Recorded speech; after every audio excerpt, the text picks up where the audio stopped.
I've helped a lot of people. Not only have we helped, with our company ISG, Influence Strategies Group, but with several different people, but even before ISG, like how to create their public trust architecture. So it's essentially reverse recruiting, and reverse recruiting is a weird world that nobody's talked about really until probably the last 12 months, where you and I have been talking about it and dealing with it for a long time. And it's just building your thought leadership position, your public trust architecture. Content Crib 6.0 will be over once everybody is listening to this, but we're going.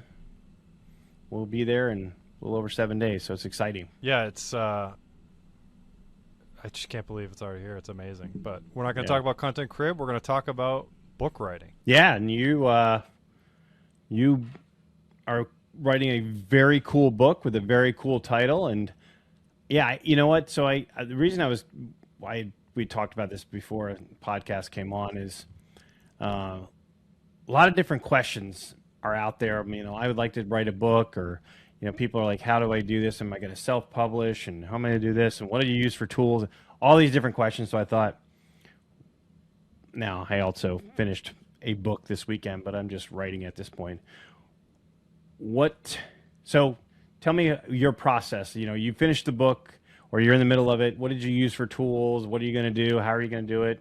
And I think people will be really interested. Yeah, so I started a couple years ago, like about 18 months ago, I think, exactly. And what I started to use Microsoft Word. That was just a basic tool to start out, but then I pivoted completely to I needed a foundation digitally, so Google Docs, and started to structure it there. I mean, that's the boring side of things. Once I started to get closer to like editor ready, I decided to go in Fiverr. I use it for so many different things. So I hired an editor in Fiverr, and it went through 6 edits, and it actually just finished its 6th edit the other day. And they actually do formatting too. So they actually have it right now. It's going to take about a week worth of formatting. And honestly, I'm figuring out the rest as we go. I'm kind of just like reading through some Reddit threads on self-marketing and self-publishing, and doing kind of my own social media marketing, and just kind of like teasing it out there and getting a little bit of interest. And the book is called "You Can't Automate Trust: The Hybrid Rep Playbook," and the rep of the future is you. I love it. Can I ask you like some questions? You don't have to answer all these. Because I know sure. our audience is really is curious about this. Sure. Are you using an editor that's overseas? Are they in the U.S.? They are overseas. Yeah. Overseas. Okay, gotcha. Mm-hmm. You don't have to tell me the exact price, but like, is it super expensive? No.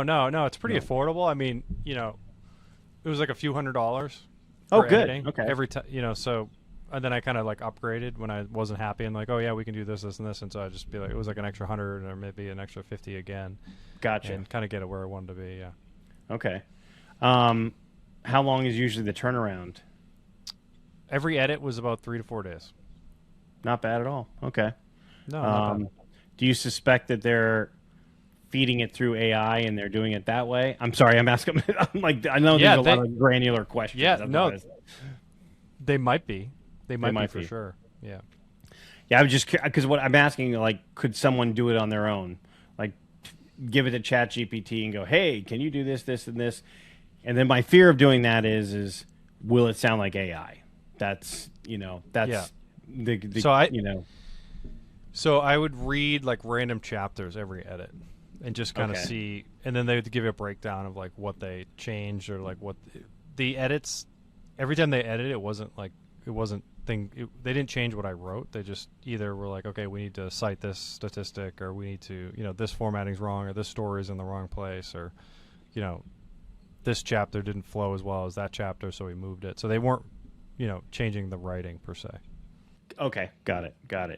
Yeah, and the reason I ask these questions, because I know some people want to write a book and they don't have the money to allocate to doing it, and what tools can they use? It's really funny though, because you're obviously writing your book. There are so many authors that use ghostwriters that I went down a rabbit hole of how, I guess I can say it, how many authors don't ever write their books. I mean, they have an idea about it, but then they have a ghostwriter who does it all for them from top to bottom, and it's like a lot. And I know it's kind of, maybe I'm like exposing the little secret of the industry here, but I just was really surprised. I was amazed, but it is what it is. So it's really all about the marketing. So what do you think you're going to do next? Are you going to, once it's done, self-publish? Yeah, I think so. Yeah, I think I'm probably just going to self-publish and put, a certain amount of investment into, a certain number of paperback books and get it on Amazon and put a Kindle up there. Maybe do an audiobook. I don't know yet. People Okay. seem to do really well with marketing, pre-marketing their book and then like doing really good deals on like initial deals on like Kindle. Yeah. Just getting some exposure, getting some book reviews. But because it's not a big overhead cost, right? And you can. Well, I was going to ask you, what do you think that's all cost? You don't have to answer if you don't want to, but what do you think cost-wise it's going to be to do it? That's a great question. I don't know yet. Okay. That's the next step, and I'm working out. Yeah. Yeah, I mean, I'd be very curious to see what it all. Back in the old days, you'd have to. I mean, you just wouldn't publish it. And it was so cost prohibitive to do it. But yeah, obviously Matthew Ray Scott's done a book and done 2 of them now, and so I was just curious what other people. And I do know that you can go down the road of having somebody market it for you, and there's big agencies that will take on all that, but it's also big bucks. I have, I think, enough of a following to sell some copies and like get some authority out of it, and like it is mostly passion in the space and like kind of what I've learned and sharing what I've learned in it. And yeah, no, I mean it's exciting. Yeah, I mean I'm kind of like having fun and like figuring out as I go, and just kind of like making decisions here and there. I mean, Kindle cost to publish is basically zero, and then Amazon takes royalties. You earn, say you sell a Kindle for $10, you earn like $6, or $7. There are deals out there where you can do paperback where the cost to publish is like nothing up front, and then they deduct per copy sold. So there's like different ways, they can do it. I'm kind of putting the investment into the editing and like different cover designs and formatting. I had to register the title with the patent, the United States patent. You don't have to do that, but I wanted to just in case. I'm like, I put a lot of time into it, so I wanted to. So you're getting official copyrighting. Yeah, yeah. Yeah, okay. So I figure I'm going to put, I budgeted like $1,500. So small. Which is which is amazing if you really think about it. Just yeah. What it costs. I mean, what 20 years ago it would take to do it compared if to I now. get some, if I get some interest and like some more steam, like I'll definitely for sure like maybe bump up that investment. Well, it's just what is mind-boggling if you think about it. Well, anyway, no matter what, if you're listening right now, write a book. I mean, that's what we're trying to tell you to do, because the minute you can put best-selling author next to your name or wrote the book, da-da-da-da-da-da, and I'm not saying this to, give you fake, pump yourself up in some kind of a weird fake way. I'm saying it's because it really legitimizes what you're doing. It gives you the authority in a space, and if you have that, that can be a game changer. Yeah, and I kind of look at it as full time I do sales teams and train hybrid sales reps on how to be effective in the field and sell remotely and close deals and build pipeline and all that stuff. I want to share that with that team, and if I can invest a couple grand in myself to make this happen and have something I can give them, it's just going to help me and make myself more marketable than help my team ultimately or anyone else that needs the help. I mean, I really do think different industries are going to be affected by AI. Obviously, we're seeing it now. I think there's definitely some whitewashing going on with some companies claiming AI, but they're really just kind of tightening their books. But I do think that sales, marketing, in-person business is going to thrive, and people that do it the right way, and then also be able to stay relevant remotely from all the things that, especially I've learned from you and Matthew through Virtual Sales RX and implemented that over the years. There's all these different tools. And don't worry, gave you credit. It's there's so many but there's so many different strategies that people aren't implementing. And I've stood up different sales teams and been at different companies and we're around different sales leaders and companies that are just doing the same old thing, right? And I think that there's just a ton of opportunity to push yourself to use different tools and techniques and stay relevant in the years to come, because I think there's still a ton of opportunity. If I can share that gold with the people that are interested, this is the way I'm going to do it. So it's a great way. I mean, we talk about it all the time, thought leadership. Talk about thought leadership and public trust architecture and all the different things. And when they go and Google Chris Gross, or they go and put in a chat GPT Chris Gross, they're going to say award-winning author of. Yeah, I don't know about that. We'll see. But enough about me. Tell me about you. You're working on a little project yourself. Yeah, you inspired me I've been asked several times. I've helped a lot of people.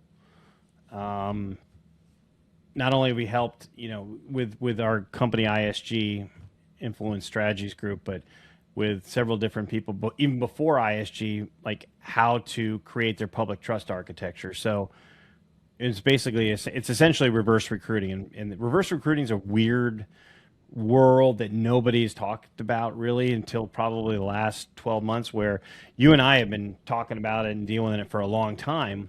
And it's just building your thought leadership position, your public trust architecture, the point where so people know you before they meet you. And more importantly, people go to you. They recruit you instead of all of a sudden you need to have an opportunity because of whatever happened.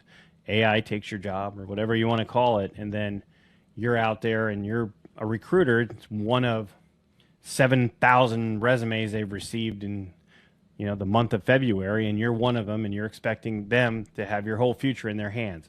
It's a ludicrous proposition if you really think about it. And so I wrote the book, Never Apply Again. It's all about essentially utilizing thought leadership and utilizing your public trust architecture and becoming a digital opinion leader. And so it's called Never Apply Again. And I'm firsthand example of it. I haven't applied for anything in years because I'm the idiot out in the hurricane with a rep scrubs on. I get talked about it all the time. You're the guy with the red hat on, and it just became from digital opinion leadership. Anyway, so yeah, that's amazing. I mean, it's you're going to be able to share so much because it's so true. Like there's so much opportunity out there, and you talk about it every day, and a lot of people are listening, but there's a lot of people who aren't and need the help. So it's good. I talk about it to people I know that are, asking, for help, or like, they're early in their career. I volunteer. I'm a vice president of Alumni Association for my fraternity, and they're kind of upcoming in their, or they're seniors or juniors. Look at their career. I'm like, start posting online. Like, try it once a week about the industry you want to get into.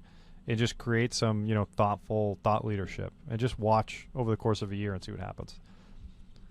1 out of every 20 is doing it, but there's still, there's a lot you can learn about putting your voice out there and sharing it. And there's a lot of jobs you can get, people recognizing that, Yeah. And you get the whole people, oh, well, I can't, my company doesn't let me post about, they can't, that's an excuse.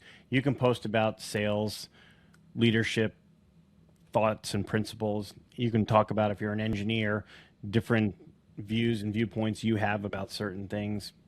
You can post about all those things. And I'm going to tell you what, people are watching and people are listening. And we have people that come to Content Crib all the time that now they're in the middle of all these new kinds of opportunities. And it's just because of thought leadership, being a digital opinion leader, and wanting to provide value. And that's all it's about. I can't wait to read it. Oh, thank you. Yeah, it should be. Well, I've gone a couple different directions, and I got to do another chapter now that I thought about it, because as we were talking, I'm like, yeah, I need to add personal stories of me doing stupid stuff. So I got to do that too. Anyway, yeah, I do it all the time. I mean, constantly. Like, oh man, put my in my notes. I'm like, gotta add that. That's why I started, and I moved from Word doc to Google Doc, because I was like, I want to make notes live, or at least put at the top of the document. Make sure to work in this story in this chapter and this whatnot. But so. And so, how many edits do you think you've gone through? I mean, I'm sorry, not edits. How many, like, I gotta add this here, one of those type things. At least a few dozen. At least a few dozen. Yeah. Yeah. So. Well, I think all right. That's a wrap. We'll see everybody. This will probably be out in a few weeks. All right. Can't wait. See you guys. All right. See ya.